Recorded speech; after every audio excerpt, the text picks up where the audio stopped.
ఈరోజు మనం రాష్ట్రపతి నిలయం చూసొద్దాము. ఇది తెలంగాణ రాష్ట్రంలోని సికింద్రాబాద్ బొలారంలో సుమారు 97 ఎకరాల విస్తీర్ణంలో దట్టమైన పురాతన చెట్ల నీడలో రాష్ట్రపతి నిలయం ఆనాటి రాచరికపు తీపి గుర్తుగా నిలుస్తుంది. దీనిని పురాతన వారసత్వ కట్టడంగా ప్రభుత్వం ప్రకటించింది. బ్రిటిష్ వారి పాలనలో అప్పటి వైస్రాయ్ నివాసంగా ఈ భవనాన్ని నిర్మించారు.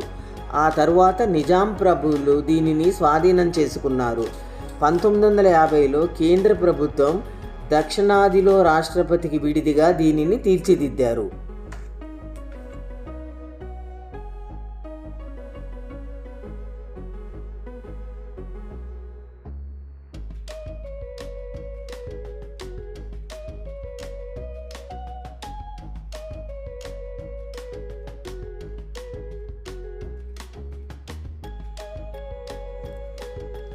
ఎంట్రన్స్కు కుడివైపు ఉన్న నాలెడ్జ్ గ్యాలరీ మనల్ని ఎంతగానో ఆకట్టుకుంటుంది.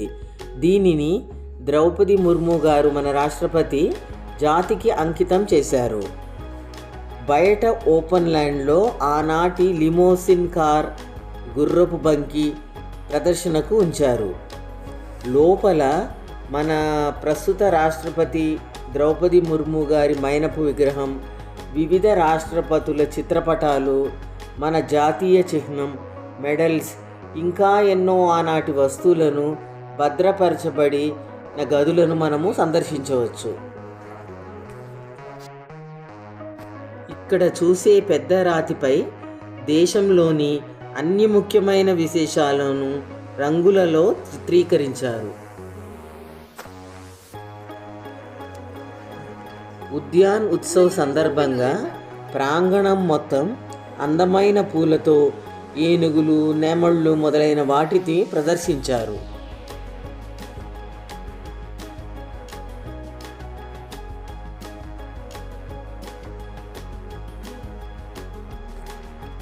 ,25,000 చదరపు అడుగుల విస్తీర్ణంలో ఉన్న రాష్ట్రపతి భవనం నిర్మాణ శైలి రాచటీవితో మొత్తం 20 గదులకు పైగా ఉన్నాయి. చుట్టూ అందమైన పూతోటలున్నాయి.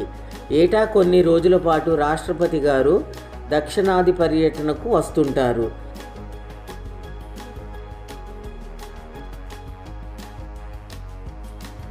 ఇప్పుడు మనం చెరియల్ ఆర్ట్ టనెల్ చూసొద్దాము. ఈ కిచెన్ టనెల్ మార్చి 2023లో పునరుద్ధరించబడింది. ఇది వివిధ జానపద కళాకృతులు మరియు ఆనాటి వ్యవసాయ సామగ్రి మొదలగు తెలంగాణ సంస్కృతిని తెలిపే 163 అడుగుల ఆర్ట్ గ్యాలరీలా ఈ టనెల్ మనల్ని ఎంతగానో ఆకట్టుకుంటుంది.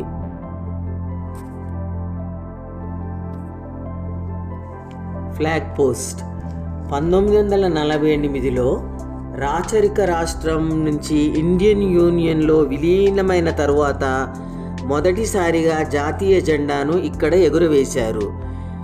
ఇది శిథిలావస్థకు చేరుకోవడంతో డిసెంబర్ 2023లో రాష్ట్రపతి ద్రౌపది ముర్ము కొత్త జాతీయ జెండాను ఎగురవేసి చారిత్రాత్మక జెండా స్తంభం ఫ్లాగ్ పోస్టుకు ప్రతిరూపంగా ప్రతిష్ఠించారు. స్వాతంత్రం కంటే చాలా ముందునిచ్చే భారతదేశం అగ్రగామిగా ఉందనడానికి నిదర్శనం ఈ జై హింద్ స్టెప్ వెల్. ఈ మెట్ల బావిలో నీరు తోడడానికి పుల్లీ సిస్టమ్ మరియు ఎద్దులను ఉపయోగించేవారట. ఇలాంటి 100 సంవత్సరాల నాటి 3 వేర్వేరు మెట్ట బావులు ఇక్కడ ఉన్నాయి. ప్రక్కనే ఉన్న హెర్బల్ గార్డెన్ 2009లో ప్రారంభించబడిన 7,000 చదరపు మీటర్ల విస్తీర్ణంలో సర్వగంధ, కలబంద, గంధం, నిమ్మగడ్డి, జెరేనియం, తులసి మొదలైన ఔషధ మొక్కలను కలిగి ఉంది. రాక్ గార్డెన్లో దక్షిణామూర్తి, శివుడు, నంది ఎద్దుల శిల్పాలు, నీటి దారలో భారీ మర్రి చెట్టు కింద ఉన్న అతిపెద్ద శిలలను చూసి తీరాల్సిందే.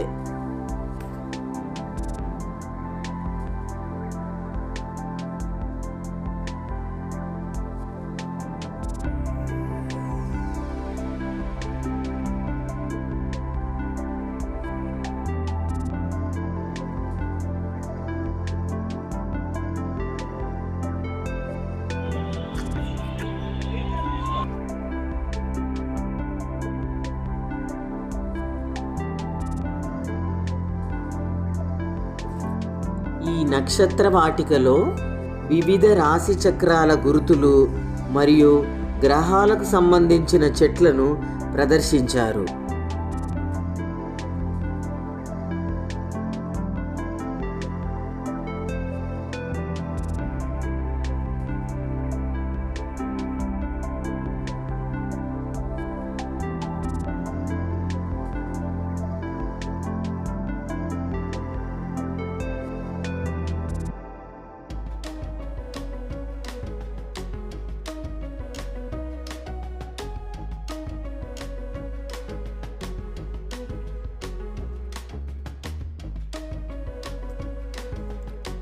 ఉద్యాన్ ఉత్సవ్ సందర్భంగా రాష్ట్రపతి నిలయంలో 2 జనవరి నుంచి 13 జనవరి వరకు నిర్వహించారు. ప్రకృతి అందాలను ఉత్సవంగా వివిధ రకాల మొక్కలు, ఆర్గానిక్ ఫుడ్స్, మిల్లెట్స్, అడవి ఉత్పత్తులు మొదలైనవి ప్రదర్శన మరియు సేల్కి ఉంచారు. ప్రతి స్టాల్ మనల్ని ఆకట్టుకుంటుంది.